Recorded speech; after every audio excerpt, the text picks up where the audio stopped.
The following essay is composed in the strict Baguwen, 8-legged essay format, submitted for the palace examination.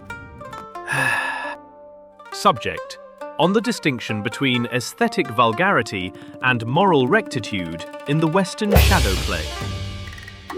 Revenge of the Sith. To discard a rough stone containing jade is the act of a fool. To ignore the moral instruction within a vulgar spectacle is the negligence of a scholar. Though a work may lack the grace of the ancients in its form, if it illuminates the way of the sovereign and the father, it must be elevated for study. The barbarian shadow play known as Revenge of the Sith, crafted by the artisan Lucas, is, by the standards of the West and the refined aesthetics of the Middle Kingdom, a clumsy vessel. Yet within this broken pot lies the wine of virtue.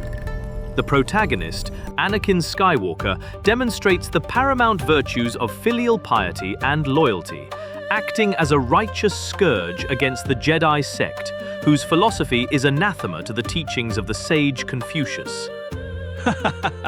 Let us first address the aesthetic poverty of this work. In the West, critics speak of wooden dialogue, stiff acting, and excessive spectacle. Judged by the standards of our own tradition, the work's failure is even more profound. It suffers from an excess of craftsmanship and a deficiency of spirit. Qi. The artisan Lucas relies on sorcerous lights and painted illusions, ignoring the dictum of the Analects. In the usages of ritual, it is better to be sparing than extravagant. Yet, the master said, "When substance exceeds refinement, we have the rustic." This Anakin is indeed rustic, but we must look past his lack of refinement to his character, which upholds the human way, Ren Dao. Observe the central conflict, which arises from the unnatural dogma of the Jedi Order. The Jedi preach a doctrine of non-attachment, demanding that the righteous man sever his heart from his kin. Is this not the heresy of the Mohists, who advocate universal love without the natural gradation of affection due to one's family? Or the passivity of the mystics, who care for the distant universe but neglect their own blood? Mencius taught us, to acknowledge neither king nor father is to be in the state of a beast. The Jedi acknowledge no father, having severed their bloodlines. They acknowledge no king, placing their order above the Senate. They repress the natural human emotions that form the basis of benevolence. When the Grand Master Yoda counsels the protagonist to mourn them do not, miss them do not, he speaks with the cold tongue of a stone, not a man. Contrast this with Anakin Skywalker, who embodies the struggle for filial piety. Though his methods are violent, his motives are just. When his mother is slain by the Sand People, he exacts a terrible toll. While the West calls this villainy, the Book of Rites states regarding the murderer of one's parent, "With the slayer of his father, a man cannot live under the same sky." Anakin's vengeance, while excessive, is rooted in the filial heart. Furthermore, when he foresees the death of his wife Padme, he refuses to sit in meditation. The classic of filial piety states, "The starting point of filial piety is not to injure one's limbs. The end is to establish oneself and practice the way." Mencius also said, "There are three things which are unfilial, and to have no posterity is the greatest." By risking his soul to save the mother of his children, Anakin upholds the obligation of the ancestors. He chooses the mud of human attachment over the cleanliness of the Jedi void. Further, consider the virtue of Zhong, loyalty to the sovereign.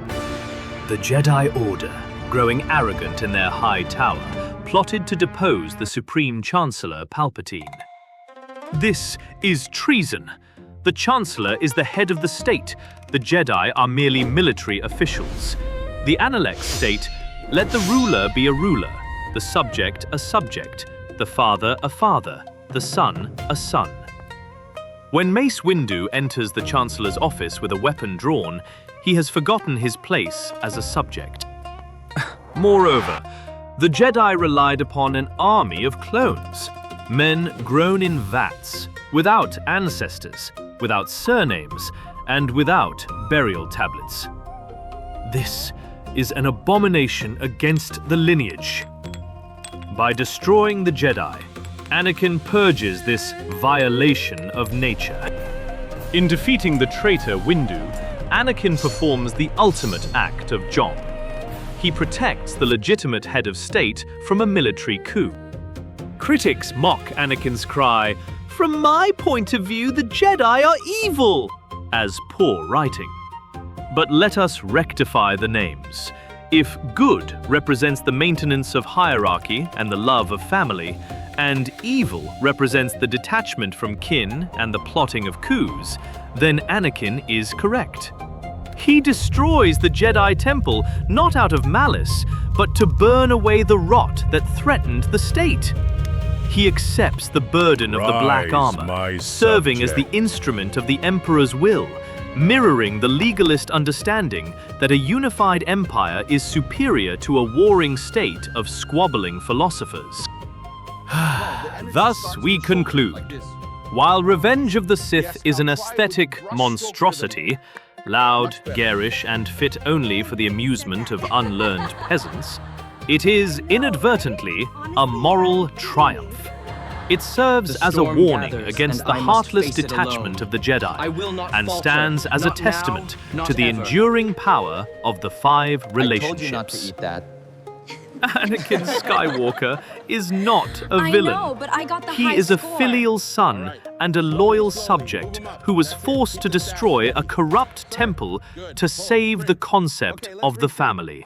Submitted with deep respect for the examiner's wisdom.